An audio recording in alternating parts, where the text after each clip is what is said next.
Caitlin Clark's reaction says everything you need to know. She's watching from the sidelines as Alexi Hull finally breaks free from her shooting nightmare with a perfect three-pointer. But this moment represents something much bigger than one shot going down. Without their superstar, without any true point guards, against a team desperate for revenge, the Indiana Fever just delivered the most complete demolition of the season, and it has championship implications written all over it. This wasn't just another win, this was a statement that echoes through every locker room in the league. Picture your worst basketball nightmare coming to life in real time. The Fever were riding high after dominating the early part of their West Coast road trip. Then reality hit them like a freight train. Back-to-back losses to Phoenix and Los Angeles that nobody saw coming. These weren't your typical bad shooting nights or close defeat. These were the kind of soul-crushing losses that make championship contenders question everything about their identity. The team was already missing Caitlin Clark since July 15th with quad and groin injuries. No timeline for her return. No guarantee she'd be back before playoff. But the basketball gods weren't finished testing this team's resolve. During that Phoenix disaster, Sydney Colson went down with an ACL tear in her left knee during the first quarter. You could watch her season end in real time. The kind of injury that changes everything in an instant. Season over, dreams crushed, roster decimated. Here's where the nightmare became absolutely devastating. In the same DMN game, Ari McDonald broke a bone in her right foot during the fourth quarter. 2 point guards, same game, season-ending injuries for both of them. The Fever's depth chart at point guard was completely empty. Let's be crystal clear about what this actually means in professional basketball. No team in the WNBA wants to face a single game without their primary floor general. These are the players who control tempo, run plays, and make split-second decisions that determine wins and losses. But losing your backup point guard too, that's basketball purgatory. When your third-string option goes down as well, you're entering uncharted territory. Coach Stephanie White had to completely reimagine her rotations on the fly. She started talking about using a committee approach to running the offense. Coach speak for we have no idea what we're doing right now. The front office couldn't even make emergency trades because the deadline had already passed. They were stuck with whatever pieces remained.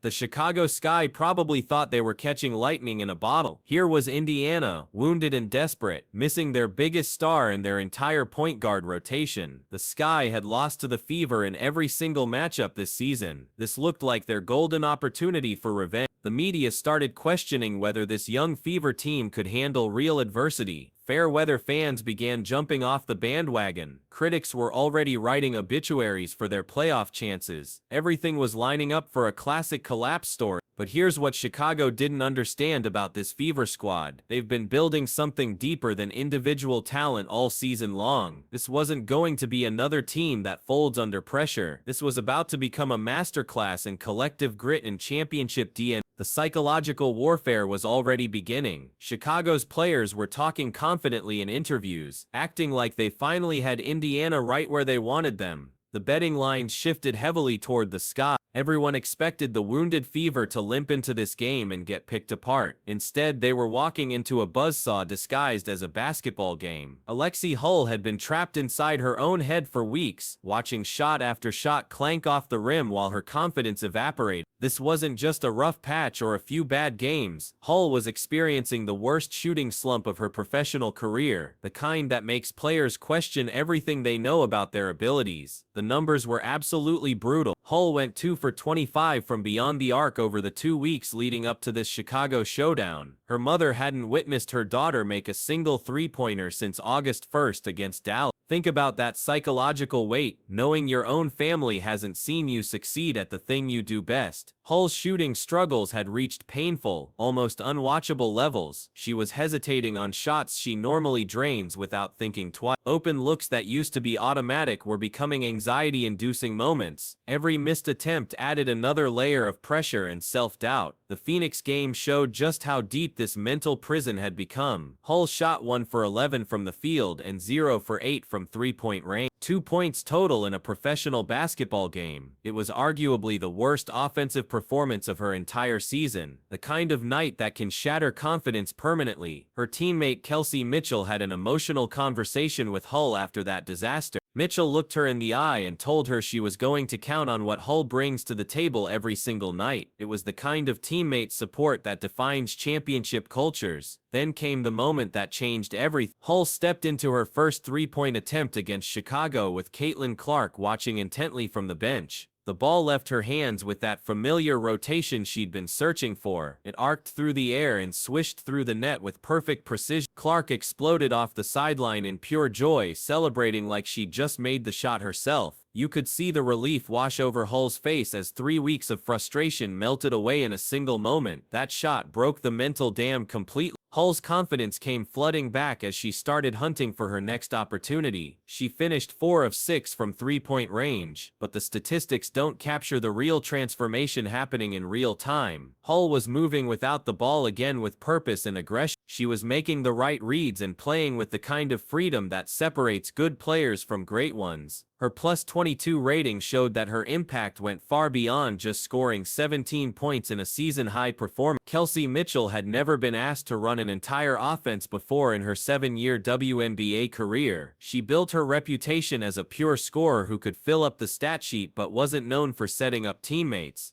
This was a player whose natural instinct was to look for her own shot first. Playing point guard requires completely rewiring your basketball brain. Instead of hunting your own scoring opportunities, you're constantly surveying the floor for the best option for your teammates. It goes against every competitive instinct that made Mitchell successful in the first place. Coach White had mentioned that Mitchell had occasionally initiated offense alongside Aaliyah Boston and Sophie Cunningham throughout the season, but running the show full-time as the primary decision-maker, that was completely uncharted territory for someone with her skill set. The first few possessions revealed the magnitude of this adjustment. You could watch Mitchell fighting her natural scorer's instincts in real time. She was used to getting the ball and immediately evaluating her own shooting opportunity. Now she had to see the entire court and find the best option for 5 players.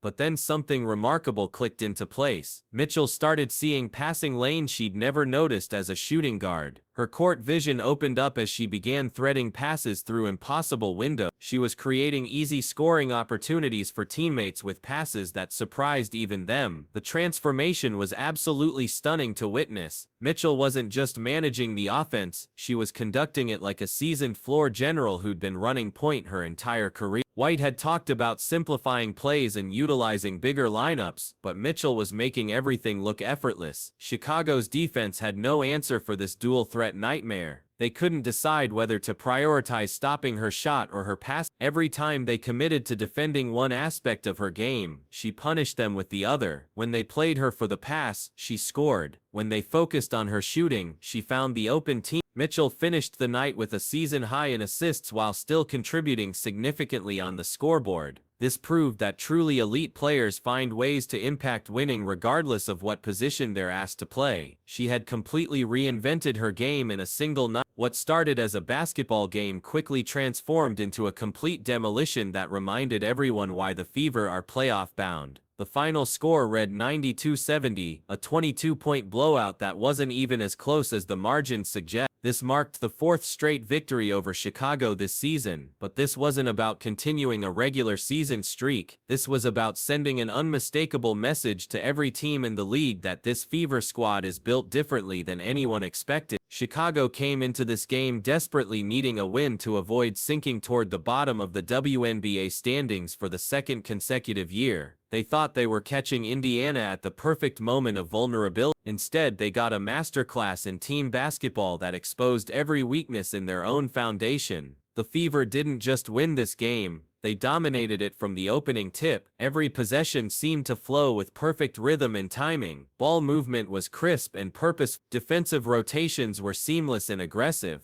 This was championship-level basketball being played by a team that supposedly had no business looking this good. Hull's shooting breakthrough was just one piece of a much larger puzzle. Mitchell's point guard masterpiece was another. But what made this performance truly special was how every player elevated their game when it mattered most. Role players became stars, stars became legends. Everyone contributed to something greater than themselves. The crowd could feel something special happening in real time. This wasn't just another regular season victory. This was the moment when a good team announced they were ready to become great. This victory represents far more than 3 more wins in the standing. Every championship team needs moments like this, games where they face adversity head-on and emerge stronger than before. The 2025 season isn't just about making the playoffs anymore, it's about making serious noise once they get there. While other teams rely heavily on individual superstar performances, the Fever are developing the kind of unselfish chemistry that wins titles. Coach Stephanie White has emphasized bringing in quality human beings who genuinely want to pull for one another. That philosophy showed up in every possession of this demolition. When Hull was struggling with her shot, her teammates kept finding her and encouraging her to keep shooting. When Mitchell had to play completely out of position, everyone adjusted their roles without complaint. When injuries decimated their depth chart, players stepped up and filled whatever role was needed. This isn't just a supporting cast waiting for Clark to return. These are legitimate weapons who can take over games when circumstances demand it. Hull's confidence is fully restored after breaking out of her shooting slump. Mitchell has unlocked an entirely new dimension to her game as a facilitator. Boston continues anchoring everything in the paint with her steady leadership. The mental toughness being forged through games like this separates good teams from championship contenders. The Fever faced devastating injuries to Sidney Colson and Ari McDonald. They could have used those setbacks as excuses for mediocrity. Instead, they found ways to adapt and overcome every obstacle. Championship DNA isn't just about having talented players, it's about having players who make everyone around them better. It's about finding ways to win even when everything seems to be working against you. It's about building trust and chemistry that can't be broken by external pressure. When Caitlin Clark returns to this lineup, she won't be coming back to the same team that was struggling without her. She'll be joining a group that has proven they can handle pressure, overcome adversity, and dominate elite competition without relying on any single player. Think about what this means for playoff basketball. Teams will spend all their preparation time figuring out how to stop Clark, only to discover that Hull can go off for 17 points in a quarter. They'll focus on shutting down the primary offense, only to find that Mitchell has become a legitimate floor general who can pick apart any This depth and versatility are what separate championship contenders from pretenders. The Fever has built something sustainable that goes beyond just having talented individuals. They've created a culture where everyone knows their role and everyone is willing to sacrifice for the team's success. But most importantly, they've developed the kind of collective confidence that can't be shaken by hostile playoff environments. They've already proven they can win the biggest games without their best player. Imagine what they can accomplish when she returns to lead this battle-tested group. The 2025 season is shaping up to be something special in Indiana. This wasn't just another win, it was proof that the Fever have built something worth believing in.